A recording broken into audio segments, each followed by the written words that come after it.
food for thought. Why you might want to think about buying new construction rental properties instead of properties that already exist. To drive this point home, I'm going to give you a very clear pros and cons list about new construction rentals. And then you can take that and decide for yourself, should you buy new construction rentals? Here we go. Pros list. What are the benefits to new construction properties over existing properties? Number one, brand new everything, new materials, new appliances, meaning maximum lifespan available on them, which means you shouldn't really have to replace anything for quite some time. And hopefully nothing really goes wrong with it. Everything's brand new, period, including the things in the walls. Sometimes that's the hard thing about existing properties is maybe it's fully rehabbed, but you can't always tell what's inside the walls. Who knows? But new construction, absolutely, everything is brand new. Now, what if something goes wrong with your new construction property? Here's pro number two. Most new construction properties are going to come with some level of a builder's warranty. Oftentimes, these things are 10 years long. So if anything in 10 years happens, the builder will fix it at their expense and not yours. That's a long warranty period. You don't get much for warranties on existing properties, if anything. So the builder's warranty can play a big role in minimizing your expenses across at least the first part of the lifetime of this property. Exit strategy is number three. Chances are you're going to see more appreciation with a new construction property and just general demand. So if at any point you need to offload the property, you need to sell it for some reason or refinance it or whatever you need to do with it, chances are the value is going to have gone up more than it has with existing properties. So that's going to help you on that profit center.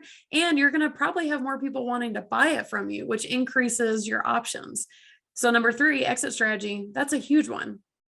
And then lastly, speaking of quality and the demand, tenant quality. If you are going to have a rental property, your biggest risk, in my opinion, is the tenants. Few things cost a property more than bad tenants.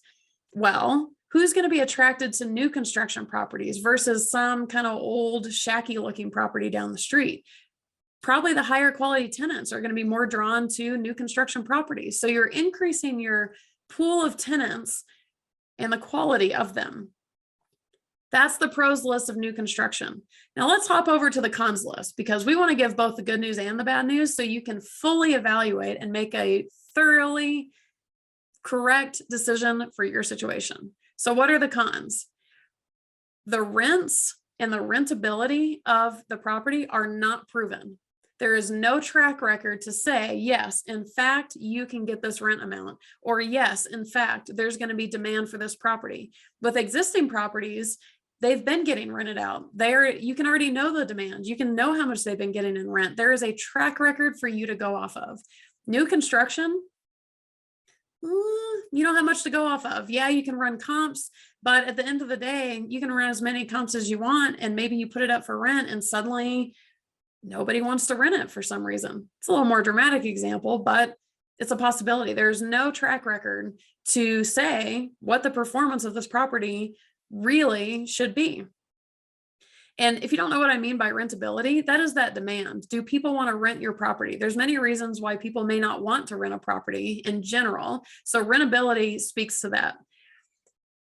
Con number two, the wait time for a new construction. You got to wait for it to be built. So let's say, go back to the year 2020 when nobody expected the dramatic rise in housing prices. Appreciation was through the roof in 2020, even in places like the Midwest. So if you were trying to buy a property in February of 2020 and you bought it right then, you would have been the one to bank on all of that appreciation.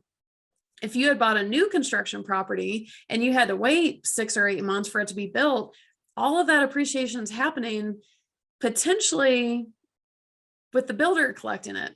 Maybe if you signed a sales contract, yeah, you might be able to get it, but you're not getting rents during that time. So there's benefits to buying now rather than later. But again, it depends on what your contract is with the builder, what price are you paying? So maybe you get the appreciation, but not the cash flow. But in general, that wait time can be really frustrating and you can miss out on some things. And then lastly, in terms of price, The number 3 con for new construction rental properties is just the price and the returns in general. The price is going to be higher for new construction, and that's going to squeeze the cash flow. Your returns on the cash flow front, maybe they may get a lot tighter. They're probably going to be a lot lower than with an existing older property. Hopefully you make up for that lack of cash flow on the appreciation side, on the overall value side, on the overall return side, but you got to be prepared for a much lower cash on cash return with a new construction property. So what do you think? There's the pros and the cons, new construction versus existing. Now I want to leave you with one last note to make sure that you're considering as you ponder if you want a new construction rental property or an existing property to be used as a rental. Make sure if you're talking to a builder who is offering you a rental property that is new construction, you clarify with that builder. And man, this is important. I'm serious.